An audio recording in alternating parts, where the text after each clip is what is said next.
ഇന്ന് നമ്മൾ ഡിസ്കസ് ചെയ്യാൻ പോകുന്ന ടോപ്പിക് മസിൽസിനെ കുറിച്ചിട്ടാണ്. ബോഡി ബിൽഡേഴ്സിന് മാത്രമാണോ മസിൽ സ്ട്രെങ്തൻ ആക്കി വെക്കേണ്ടത്?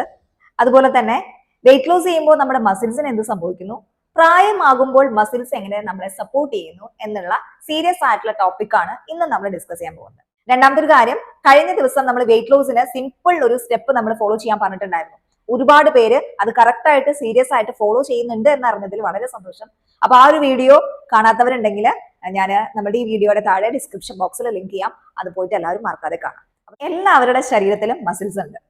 ഈ മസിൽസിനെ സ്ട്രെങ്തൻ ആക്കി വെക്കേണ്ടത് ബോഡി ബിൽഡേഴ്സിന്റെ മാത്രം ആവശ്യമല്ല, നമ്മുടെ എല്ലാവരുടെ ആവശ്യമാണ്. It's four survival. നമ്മുടെ എല്ലാവരുടെയും ശരീരത്തിൽ ഒരു ഹോർമോണൽ സപ്പോർട്ട് സിസ്റ്റം ആയിട്ട് മസിൽസ് വർക്ക് ചെയ്യുന്നുണ്ട്. നമ്മുടെ ശരീരത്തിലെ ഇൻസുലിൻ സെൻസിറ്റിവിറ്റിയെ ഇംപ്രൂവ് ചെയ്യിപ്പിക്കാനും കോർട്ടിസോൾ ലെവലിനെ റെഗുലേറ്റ് ചെയ്യിപ്പിക്കാനും നമ്മുടെ ബോഡിയിലുള്ള ടെസ്റ്റോസ്റ്റെറോൺ, ഈസ്ട്രോജൻ എന്ന ഹോർമോൺസിനെ ബാലൻസ് ചെയ്യിപ്പിക്കാനും ഇൻഫ്ലമേഷന്റെ സാധ്യത കുറയ്ക്കാനും മസിൽസ് ഹെൽപ്പ് ചെയ്യുന്നുണ്ട്. രണ്ടാമത്തെ ഒരു മസിലിന്റെ ഫംഗ്ഷൻ എന്ന് പറയുന്നത് നമ്മുടെ ബ്ലഡിലുള്ള ഗ്ലൂക്കോസിനെ ഒരു സ്പോഞ്ച് പോലെ വലിച്ചെടുക്കുകയും ഇൻസുലിൻ റെസിസ്റ്റൻസ് കുറയ്ക്കുകയും ചെയ്യും. അതുമൂലം ടൈപ്പ് 2 ഡയബറ്റിക്സിനെ പ്രിവെന്റ് ചെയ്യും. നമ്മുടെ ശരീരത്തിലെ ബോൺസിനെ പ്രൊട്ടക്ട് ചെയ്യുന്നതിൽ മേജർ പാർട്ട് വഹിക്കുന്നത് മസിൽസ് ആണ്.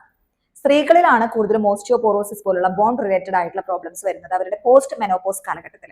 മസിൽസ് എന്താ ചെയ്യാന്ന് വെച്ചിട്ടുണ്ടെങ്കിൽ നമ്മുടെ ബോൺസിന് നല്ലൊരു ടെൻഷൻ കൊടുത്ത് ബോൺസിനെ സ്ട്രെങ്തൻ ആക്കി വെക്കാനായിട്ട് ഹെൽപ്പ് ചെയ്യുന്നു.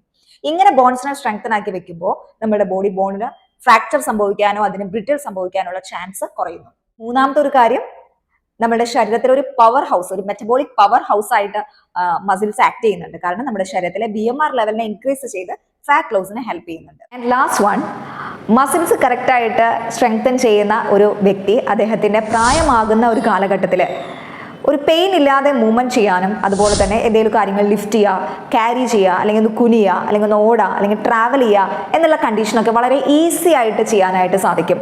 ആരുടെ സഹായം കൂടാതെയും പ്രായമാകുമ്പോൾ നമുക്ക് നല്ല രീതിയിൽ മൂവ്മെന്റ് ചെയ്യാനായിട്ട് സാധിക്കുന്നതും ഈ മസിൽ സ്ട്രെങ്തൻ ചെയ്യുമ്പോഴാണ്. വെയിറ്റ് ലോസ് ചെയ്യുന്ന സമയത്ത് നമ്മുടെ മസിൽസിന് എന്ത് സംഭവിക്കുന്നു? വെയിറ്റ് ലോസ് ചെയ്യാനായിട്ട് എന്തായാലും നമ്മളൊരു ഡയറ്റ് എടുക്കണം. അപ്പോൾ ഡയറ്റ് എടുക്കുന്ന സമയത്ത് കലോറി കുറവുള്ള ഫുഡ് ആണെങ്കിൽ പോലും നമ്മൾ കറക്റ്റായിട്ട് അതിൻ്റെ ഫാറ്റ് ബേൺ ചെയ്യുന്നു. നമ്മൾ കറക്റ്റ് ഡയറ്റ് എടുക്കുന്ന സമയത്ത് പ്രോട്ടീൻ ഇല്ല, ഒരു ഇനഫ് പ്രോട്ടീൻ ഡയറ്റ് ഇല്ല, നമ്മുടെ ബോഡിക്ക് കറക്റ്റ് ആയിട്ടുള്ള സ്ട്രെങ്തിന് എക്സസൈസ് കൊടുക്കുന്നില്ല എന്നുണ്ടെങ്കിൽ നമ്മുടെ ശരീരത്തിലെ മസിൽസ് ബ്രേക്ക് ഡൗൺ ആവാനായിട്ടുള്ള ചാൻസ് ഉണ്ട്. അപ്പോൾ മസിൽസ് ബ്രേക്ക് ഡൗൺ ആകുമ്പോൾ നമ്മുടെ മെറ്റബോളിസത്തിനെ ബാധിക്കുന്നു. ഫാറ്റ് എന്ന് പറയുന്ന സംഭവം റീഗെയിൻ ചെയ്യാനായിട്ടുള്ള ചാൻസ് കൂടുതലുണ്ട്. അപ്പോൾ ഇങ്ങനെയുള്ള സമയത്ത് നമ്മുടെ മസിൽസിനെ കറക്റ്റാക്കി വെക്കാനായിട്ട് ഇനഫ് പ്രോട്ടീൻ റിച്ച് ഫുഡുകൾ നമ്മുടെ ഭക്ഷണത്തിൽ, നമ്മുടെ ഡയറ്റിൽ ഉൾപ്പെടുത്താനായിട്ട് ശ്രദ്ധിക്കണം. രണ്ടാമത്തെ ഒരു കാര്യം, കറക്റ്റ് ആയിട്ടുള്ള ഉറക്കം നമ്മുടെ ബോഡിക്ക് അത്യാവശ്യമാണ്. ഗ്രോത്ത് ഹോർമോൺ കറക്റ്റ് ആയിട്ട് നമ്മുടെ ബോഡിക്ക് വേണം. അത് ഉറങ്ങുന്ന സമയത്താണ് ഉണ്ടായിരിക്കുക. അത് നിങ്ങളുടെ മസിൽ ആക്ടിവിറ്റിനെ ഇംപ്രൂവ് ചെയ്യാനായിട്ട് സാധിക്കും. മൂന്നാമത്തെ ഒരു കാര്യം എന്താണെന്ന് വെച്ചിട്ടുണ്ടെങ്കിൽ റെസിസ്റ്റന്റ് എക്സസൈസുകൾ ചെയ്യുക. ബോഡി ലിഫ്റ്റിംഗ് എക്സസൈസ്, റെസിസ്റ്റന്റ് എക്സസൈസുകൾ ഫോളോ ചെയ്ത് കഴിഞ്ഞാൽ നമ്മുടെ മസിൽസിനെ സ്ട്രെങ്തൻ ചെയ്യിപ്പിക്കാനായിട്ട് നമുക്ക് സാധിക്കും. അപ്പോൾ ഇത്രയും കാര്യങ്ങൾ ശ്രദ്ധിച്ചാൽ നമ്മുടെ മസിൽസിനെ സ്ട്രെങ്തൻ ചെയ്യിപ്പിക്കാം.